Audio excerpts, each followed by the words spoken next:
Kula jenengan ten makome wali-wali Allah, makom-makome nabi, makom-makome orang soleh, makom-makomnya orang alim. Minta doa sama mereka boleh. Kita ziarah ke orang tua kita sendiri yang telah wafat, kita minta doa. Pak, Bu, jenengan yang telah wafat, jenengan yang bisa sowan, bisa berhadapan sama Allah, saya minta tolong anakmu ini doakan. Gak apa-apa. Jadi kita kalau ziarah ke makom orang tua kita, ke kuburan orang tua kita doakan mereka, ya Allah ampuni dosa orang tuaku, tapi juga jangan lupa minta dari mereka untuk mendoakan kita balik.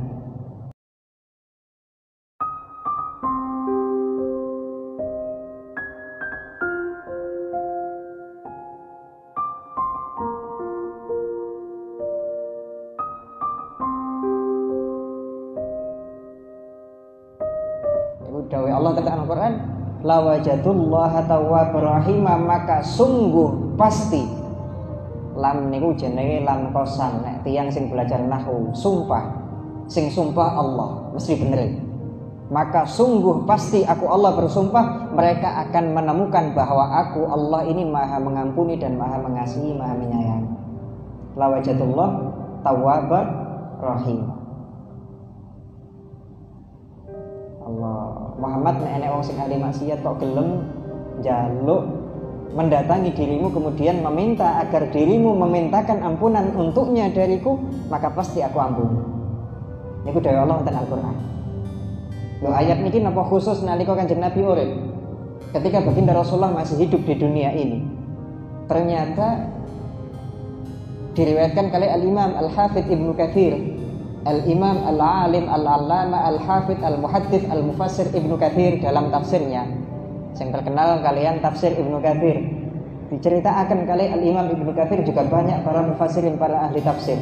Ada kisah yang terkenal yang dialami oleh salah seorang soleh, wonten tiyang soleh jenenge Al-Utbi. Wonten tiyang soleh jenenge Al-Utbi. Utbi niki suatu saat beliau niki sedang duduk ziarah di depan Hujrah Syarifah, di depan makam baginda Rasulullah sallallahu alaihi wasallam. Utbi dia duduk. Ketika duduk, zaman biyen ziarah zaman biyen niku gak enek sing jaga kaya sakniki. Kate lungguh, kate ngadeg pengin suwi sak karepmu, pengin ngatamno Quran sak karep, pengin maca dalail oleh. Sakniki lagi lewat tok bid'ah haram musyrik. Gak oleh. Masya Allah. Wonten umat kate matur nang nabi ini gak oleh. Masya Allah.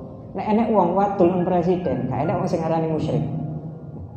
Nggih, wonten rakyat wadul napa sambat meminta tolong dari pejabat, gak ada yang bilang musyrik, mereka makhluk.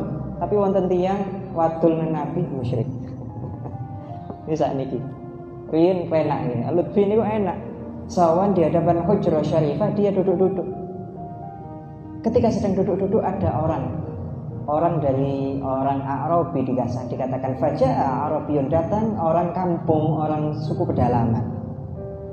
Orang yang biasanya gak pati ngerti tata krama, kurang ngerti tata krama, kurang ngerti unggah-ungguh nek wong Jawa nek ngarani. Datang orang seperti itu, tiba-tiba dia berdiri di depan Hujrah Syarifah.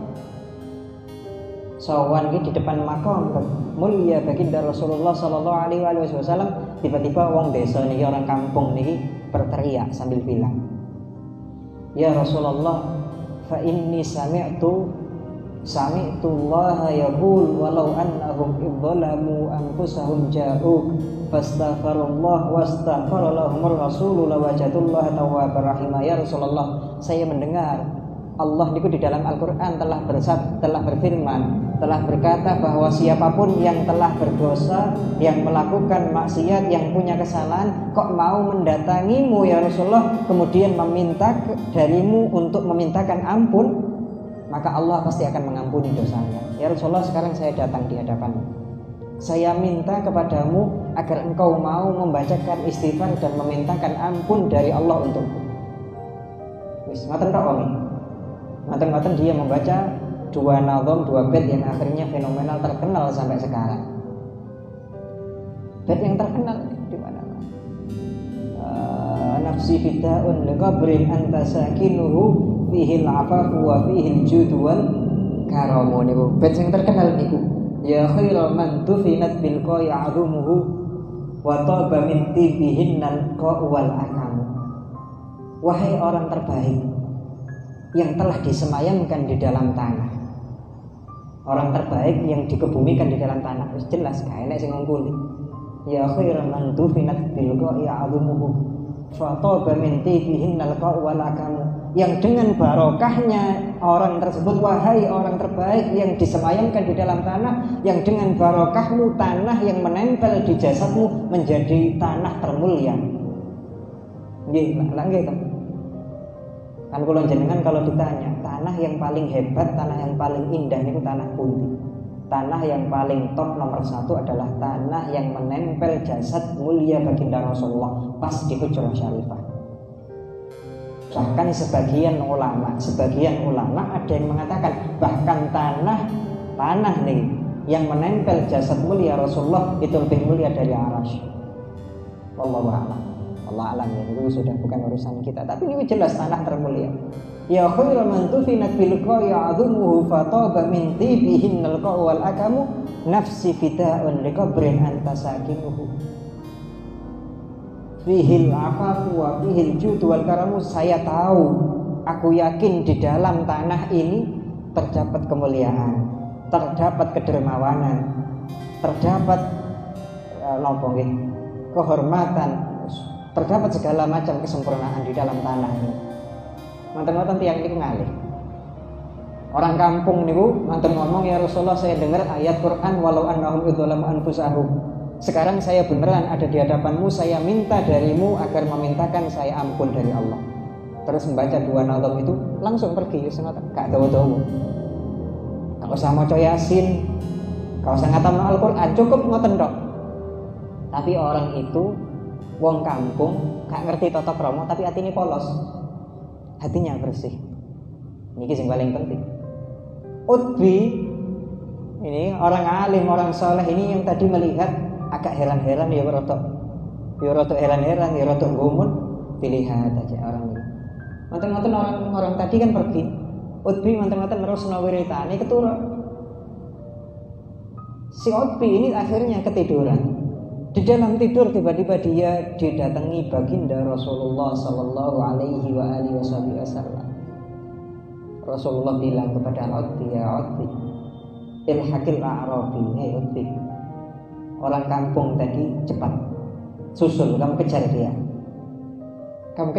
ilhaqil a'rabi wa qul lahu bi anna Allah qad ghafara lah, katakan kepada dia bahwa Allah telah mengampuninya. Masya Allah, ya Rabbi ya Karim, mulia nih barokai wong kampung membaca ayat ini, tawassul minta doa dari Rasulullah, dia diampuni dosanya. Al-Utbi sing gak melok apa-apa diimpeni Kanjeng Nabi.